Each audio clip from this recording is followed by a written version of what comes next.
প্রভাবশালী দেখলে যে পুলিশ বদলে যায় সে ছবি শুধু শ্বেতা আরিয়ানের ক্ষেত্রে না, আরো অনেক ক্ষেত্রে দেখতে পাওয়া যায়। শুভেন্দু অধিকারী নারী সম্মান যাত্রায় আজ বোলপুর গেছিলেন এবং সেখান থেকে তিনি বললেন, দেখবেন বিদ্রুপ করে বললেন, এই আইসি হয়তো বদলে যাবে, অনুব্রতর বিরুদ্ধে কোনো ব্যবস্থা হবে না। এবং সেই জায়গা থেকে বোলপুর থেকেই শুভেন্দু অধিকারীর হুঙ্কার, 26-এ পালা বদল হবে, বিজেপি ক্ষমতায় আসবে এবং ক্ষমতায় আসার পর অনুব্রত মণ্ডলকে 5 বছরের জন্য জেলে ঢোকানো হবে। শুনুন।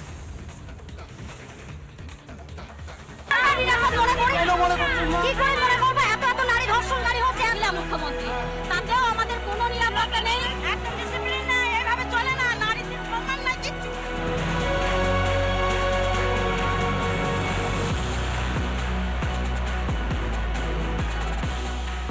পুলিশ আধিকারিকের মা ও স্ত্রীকে কদর্য আক্রমণ অনুব্রত মণ্ডলের, তার প্রতিবাদে এবং নারী সম্মান রক্ষায় এদিন বীরভূমে মিছিল করলেন শুভেন্দু অধিকারী। পুলিশকে গালাগালি দেওয়ার এই ঘটনায় অনুব্রতকে 5 বছরের জন্য জেলে ভরবেন বলে হুঁশিয়ারি দেন বিরোধী দলনেতা। যেদিনকে পাতা উল্টে দেবেন তার পরের দিনই এই মামলার ওপেন হবে, মারতে মারতে তুলে নিয়ে যাবে পুলিশ। পস্কো আইনে 5 বছর জেলে রাখবো, রেকর্ড করে রাখো। গরু পাচার মামলাতে অনুব্রত মণ্ডলকে আরো 4 বছর জেল খাটতে হবে বলে দাবি করেন শুভেন্দু। 2 বছর জেল খেটেছে, ভারতের আইন যদি ঠিক থাকে আরো 4 বছর জেল খাটতে হবে এই ভারী নেতাকে। তবে মমতার ছত্রছায়ায় অনুব্রতর দাপট এখনো কিভাবে বজায় রয়েছে সেটারও পর্দাফাশ করেন বিরোধী দলনেতা।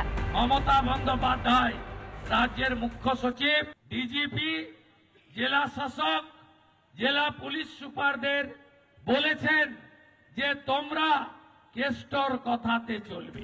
মমতা বন্দ্যোপাধ্যায় বিভিন্ন সভায় বলেছেন কেষ্টকে রাজ্যসভায় পাঠাতে চেয়েছিলেন, কিন্তু অনুব্রত নাকি রাজি হননি।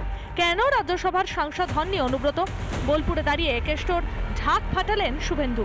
দিল্লিতে তিনি যেতে চান না, দিল্লিতে গেলে এখানকার পাথর, বালি, জেলা পরিষদ, পুরসভা, 100 দিনের কাজ, আবাস, কয়লা, গরু পাচার, টাকা তুলবেন কখন?